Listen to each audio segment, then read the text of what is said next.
The sun hung low on a golden horizon, casting its warm glow over the ebbing waves and soft, powdery sands of Whispering Shores Beach.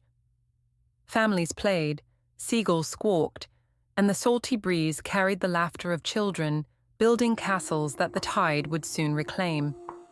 Amidst all this joy and bustle, there sat a small, scruffy cat, alone and undeniably pitiful.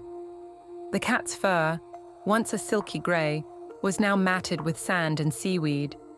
One ear flopped awkwardly, the other stood at permanent attention, as if listening for a kindness it had yet to find.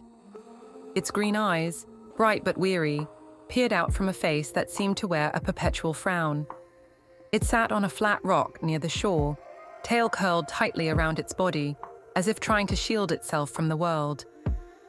The pity cat wasn't always this way. Once it had a home, a family, and a name: Mittens. But Mittens had wandered too far from home one fateful day, chasing a butterfly that danced just out of reach. When the butterfly disappeared into the sky, Mittens realized it was lost. Days turned into weeks, and the little cat had ended up here, at this beach, where it watched the world go by with a heavy heart.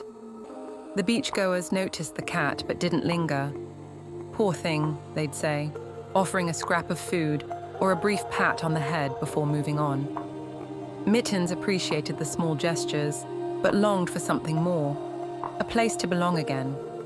One particularly bright afternoon, a little girl named Sophie noticed the cat. Sophie had a knack for noticing things others didn't, like the way the cat's frown deepened when the tide came too close, or how its ears perked up at the sound of laughter, as if it wanted to join in but didn't know how. "Mommy, look!" Sophie tugged at her mother's hand, pointing to the forlorn bundle of fur. "That cat looks so sad." Her mother glanced over and sighed. "Poor thing, it's probably a stray." Sophie didn't like the word stray. It sounded so lonely. She let go of her mother's hand and approached the cat slowly, crouching down a few feet away. "Hi, kitty," she said softly. Mittens looked up, eyes wary. It didn't move but didn't run away either. Sophie took this as a good sign. She reached into the pocket of her overalls and pulled out a small sandwich bag, filled with leftover tuna from lunch. She placed it gently on the sand and backed away. Mittens sniffed the air, the smell of tuna cutting through the salty breeze. Hunger won over hesitation, and the cat padded over to the bag, devouring its contents in seconds. When it was done, it looked up at Sophie, who was now sitting cross-legged in the sand, watching with a hopeful smile. "Do you have a home, kitty?" Sophie asked, as if expecting an answer. The cat tilted its head, its frown softening just a little. Sophie spent the rest of the afternoon with the cat, building a sandcastle nearby, and occasionally glancing over to make sure it hadn't wandered off.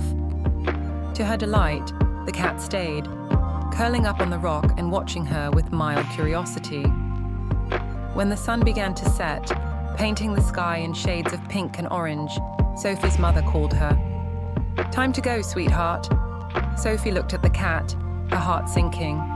She didn't want to leave it behind. "Can we take it home, Mummy?" "Please." Her mother hesitated. "I don't know if it has an owner, Sophie, and we already have Mr. Whiskers at home." "But Mr. Whiskers has a home," Sophie argued. "This kitty doesn't. Look how sad it is." The mother glanced at the cat, which was now sitting upright, its green eyes fixed on Sophie. It didn't look as pitiful as before. There was a glimmer of hope in its eyes, a spark of something long dormant. Finally, her mother sighed. "All right, but only if the cat wants to come." Sophie beamed and held out her hand. "Come on, kitty, let's go home." Mittens hesitated for a moment, then jumped down from the rock and trotted over to Sophie. The little girl scooped the cat up, careful not to jostle it too much, and carried it back to her mother. From that day on, Mittens was no longer the pity cat. It had a home again, a warm bed, a full belly, and a little girl who loved it more than anything. And though its frown never completely disappeared, Sophie liked to think it was just the cat's way of saying, "I've been through a lot, but I'm happy now." And Mittens was happy.